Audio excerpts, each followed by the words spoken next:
Atos capítulo 20, versículos de 13 a 27. Nós, porém, prosseguindo, embarcamos e navegamos para Assos, onde devíamos receber Paulo, porque assim nos fora determinado, devendo ele ir por terra. Quando se reuniu conosco em Assos, recebemo-lo a bordo e fomos a Mitilene. Dali, navegando no dia seguinte, passamos defronte de Quios. No dia imediato, tocamos em Samos e um dia depois chegamos a Mileto. Porque Paulo já havia determinado não aportar em Éfeso, não querendo demorar-se na Ásia, porquanto se apressava com o intuito de passar o dia de Pentecostes em Jerusalém, caso lhe fosse possível. De Mileto mandou a Éfeso chamar os presbíteros da igreja e, quando se encontraram com ele, disse-lhes: Vós bem sabeis como foi que me conduzi entre vós em todo o tempo, desde o primeiro dia em que entrei na Ásia, servindo ao Senhor com toda humildade, lágrimas e provações que pelas ciladas dos judeus me sobrevieram, jamais deixando de vos anunciar coisa alguma proveitosa e de vô-la ensinar publicamente e também de casa em casa, testificando tanto a judeus como a gregos o arrependimento para com Deus e a fé em nosso Senhor Jesus Cristo. E agora, constrangido em meu espírito, vou para Jerusalém, não sabendo o que ali me acontecerá, senão que o Espírito Santo de cidade em cidade me assegura que me esperam cadeias e tribulações. Porém, em nada considero a vida preciosa para mim mesmo, contanto que complete a minha carreira e o ministério que recebi do Senhor Jesus para testemunhar o evangelho da graça de Deus. Agora eu sei que todos vós, em cujo meio passei pregando o reino, não vereis mais o meu rosto. Portanto, eu vos protesto no dia de hoje que estou limpo do sangue de todos, porque jamais deixei de vos anunciar todo o desígnio de Deus. Senhor, nosso Deus e nosso Pai, graças te damos, ó Santo de Israel, pela salvação em Cristo Jesus e pelo Espírito Santo que nos comunica e nos conduz a toda a verdade, contida expressamente na tua palavra. Graças te damos pelo dom da fé que faz com que andemos dignamente diante do Senhor. Abençoe esse trabalho por meio da pregação do Evangelho, a minha vida espiritual, os ouvintes para que sejam salvos e sigam a santificação sem a qual ninguém verá o Senhor. Oramos em nome de Jesus. Amém. Eu lembro que nós estamos no final da terceira viagem missionária do apóstolo Paulo. Nós vimos que por causa de uma conspiração dos judeus, os missionários, ao embarcar rumo à Síria, determinaram voltar pela Macedônia e depois navegaram de Filipos ao porto de Troade, onde passaram uma semana e lá realizaram o culto público. Muito embora ali ocorreu um grande milagre da ressurreição de Eutico, nós pudemos observar que a ênfase do texto estava no culto público. E agora, nesse texto, nós observamos Paulo avançar rumo ao término dessa viagem. Eles saíram de Troade sem a presença do apóstolo Paulo e navegaram até Assos, onde deveriam se encontrar com Paulo, porque esse havia ido por terra. Não sabemos o motivo porque Paulo resolveu ir por terra e se separar dos outros companheiros. Pode ser por precaução dos judeus incrédulos ou para meditar. Então se reuniram em Assos e todos navegaram até Mitilene. E no dia seguinte passaram defronte de Quios. Um dia depois pararam em Samos e no dia subsequente chegaram a Mileto. Observe que eles pernoitaram defronte a Quios e depois em Samos, porque não se navegava à noite por ser a navegação perigosíssima. Como Paulo não queria parar em Éfeso, porque ele sabia que não conseguiria sair muito cedo de lá, pois havia determinado em seu coração passar o dia de Pentecostes em Jerusalém, caso lhe fosse possível. De Mileto mandou a Éfeso chamar os presbíteros da igreja. Paulo não poderia seguir viagem sem antes fazer uma coisa muito importante, ou seja, se reunir com a liderança da igreja de Éfeso, onde havia estado por cerca de 3 anos. Então, um mensageiro poderia realizar essa tarefa cerca de 2 dias, já que Mileto distava de Éfeso cerca de 50 quilômetros. E aqui nos versículos 18 a 21, nós temos a descrição da conduta de Paulo.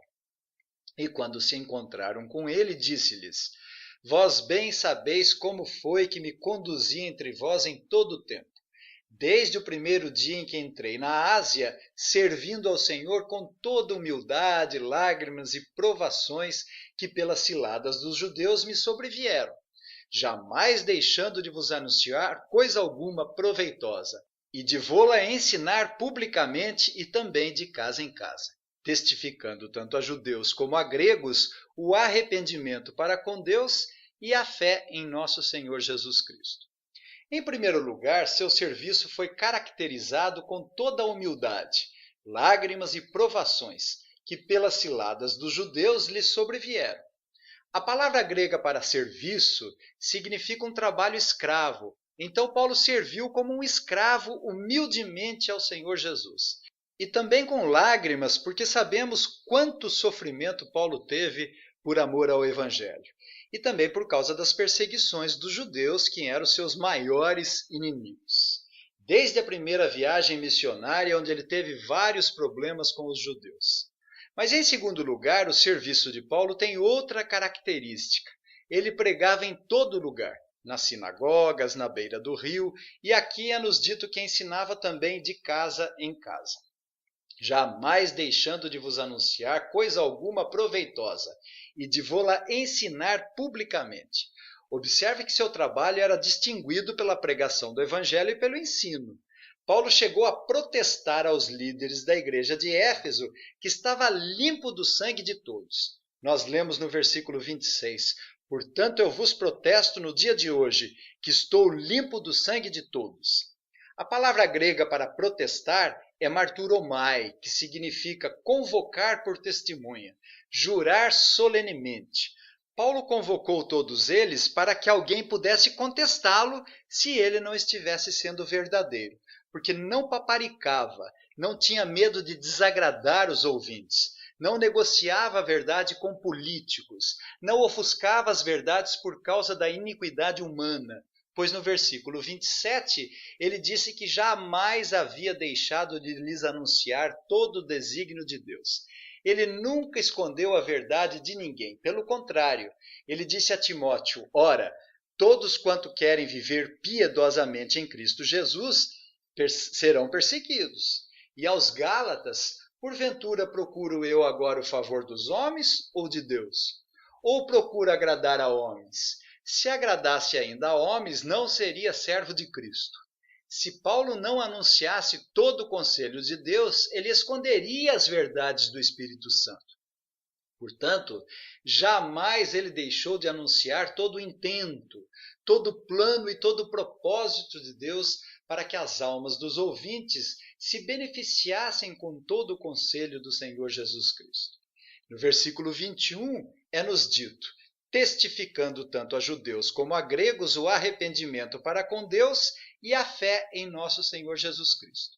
Apenas uma pitadinha teológica para quem estuda a Bíblia. Observe que no processo da salvação, o arrependimento vem antes da fé. Claro que isso tudo é englobado, ocorre de forma instantânea, mas os teólogos, procurando estabelecer uma ordem para a salvação, defendem que assim que o eleito é chamado por Deus e nascido de novo, então recebe o dom do arrependimento e a fé no Senhor Jesus Cristo. João Calvino, nas suas Institutas, afirmou que a fé precede ao arrependimento, quer dizer, vem antes do arrependimento, e disse: é fato completamente inquestionável que o arrependimento não somente segue a fé, como também brota dela. Porém, vejo biblicamente o contrário. Marcos capítulo 1, versículo 15 diz: arrependei-vos e crede no Evangelho. Mateus 21, 32. Vós, porém, mesmo vendo isso, não vos arrependestes, afinal, para acreditares nele. Hebreus 6:1, não lançando de novo o fundamento do arrependimento, de obras mortas e de fé em Deus. E no versículo 21 do nosso texto não é diferente. Nós lemos testificando tanto a judeus como a gregos o arrependimento para com Deus e a fé em nosso Senhor Jesus Cristo. Então Paulo mostra para os presbíteros da igreja que pregar o evangelho importa em muitas adversidades, tribulações e perseguições. Mas ele deixa perfeitamente claro, no versículo 24, que em nada ele considerava a sua vida por preciosa. O que importava para o apóstolo era completar a carreira e o ministério que havia recebido do Senhor Jesus para testemunhar o evangelho da graça de Deus. Paulo era responsável e o que iniciava ele terminava, especialmente no tocante à obra missionária. Que apóstolo responsável! Pois, como vimos, começar alguma coisa é muito fácil, mas terminar é bem mais complicado. Paulo estava disposto a dar a sua própria vida para que o evangelho fosse prosseguido. No final da sua vida, ele escreveu em um tom de confiança, ânimo e coragem em 2 Timóteo capítulo 4, versículos de 6 a 8. Quanto a mim, estou sendo já oferecido por libação, e o tempo da minha partida é chegado. Combati o bom combate, completei a carreira, guardei a fé.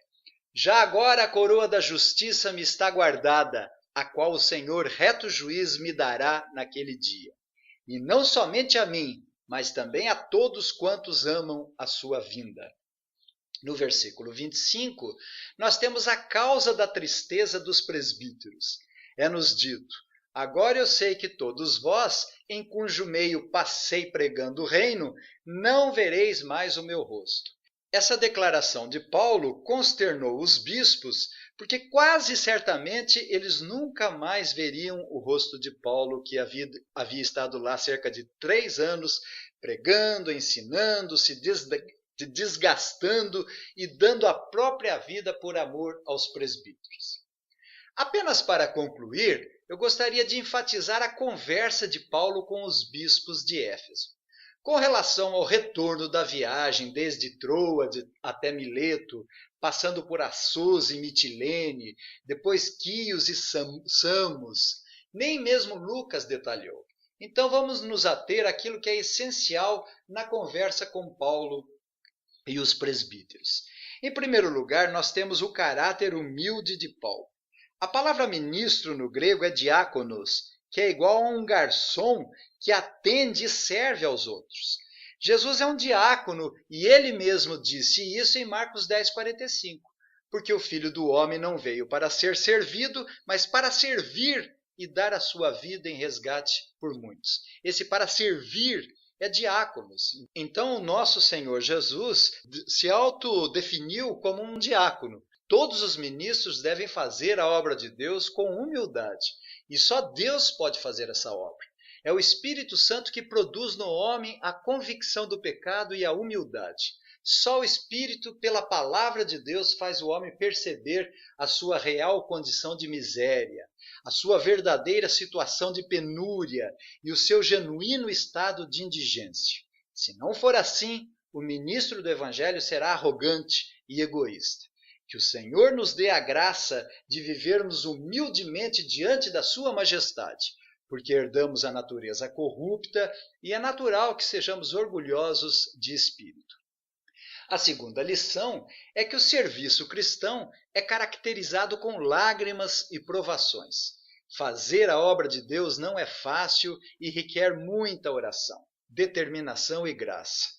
O que mais nós temos visto durante as viagens de Paulo foram as perseguições injustas. Paulo disse em 2 Coríntios capítulo 11, versículos 23 a 28. São ministros de Cristo? Eu ainda mais. Em trabalhos, muito mais em prisões, em açoites sem medida, em perigos de morte, muitas vezes. 5 vezes recebi dos judeus uma quarentena de açoites menos 1. Fui 3 vezes fustigado com varas, 1 vez apedrejado. Em naufrágio, 3 vezes. 1 noite e 1 dia passei na voragem do mar. Em jornadas, muitas vezes, em perigos de rios.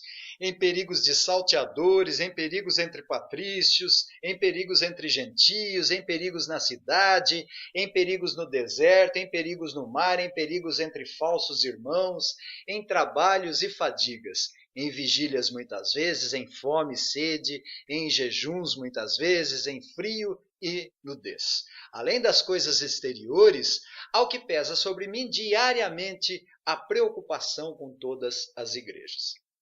Portanto, essa é a segunda lição. Os ministros não devem esperar no ministério vida boa, comodidade, calmaria, mas lágrimas e perseguições. E a terceira lição é que os ministros devem ser fiel na exposição do Evangelho. Não temer desagradar ninguém e pregar todo o desígnio de Deus. Lutero disse: quem não prega a palavra para o que foi chamado pela igreja não é sacerdote coisa alguma, porque é o ministério da palavra que faz o sacerdote ou o bispo. A pregação da palavra é a parte central do culto e está acima da própria leitura. Quem está falando na pregação? O pastor? De modo nenhum. Vocês não ouvem o pastor. A voz é dele, claro, mas as palavras que o pastor emprega são, na realidade, falada pelo meu Deus, disse Lutero. Jesus disse: por que me diz Senhor, Senhor, e não fazei o que vos mando? Portanto, o ministro que não prega a palavra de Deus demonstra arrogância e falta de submissão. Paulo disse que pregou aos coríntios não com ostentação de linguagem ou de sabedoria, porque decidiu nada saber entre eles, senão a Jesus Cristo e esse crucificado. A minha palavra e a minha pregação, disse ele, não consistiram em linguagem persuasiva de sabedoria, mas em demonstração do Espírito e de poder, para que a vossa fé não se apoiasse em sabedoria humana, e sim no poder de Deus. Que Deus nos livre do mau testemunho e do mau exemplo, exortando os ouvintes ao estudo da palavra, mas negligenciando na instrução. Em Romanos capítulo 2, versículos 17 a 24, para finalizar, eu leio: se, porém, tu, que tens por sobrenome judeu, e repousas na lei, e te glorias em Deus, que conheces a sua vontade, e aprovas as coisas excelentes, sendo instruído na lei, que estás persuadido de que és guia dos cegos, luz dos que se encontram em trevas, instrutor de ignorantes, mestre de crianças, tendo na lei a forma de sabedoria e de verdade, tu, pois, que ensinas a outrem, não te ensinas a ti mesmo? Tu que pregas que não se deve furtar e furtas? Dizes que não deve cometer adultério e o cometes? Abominas os ídolos e lhes roubas os templos? Tu que te glorias na lei, desonras a Deus pela transgressão da lei? Pois, como está escrito, o nome de Deus é blasfemado entre os gentios por vossa causa. Que o Senhor nos abençoe. Amém.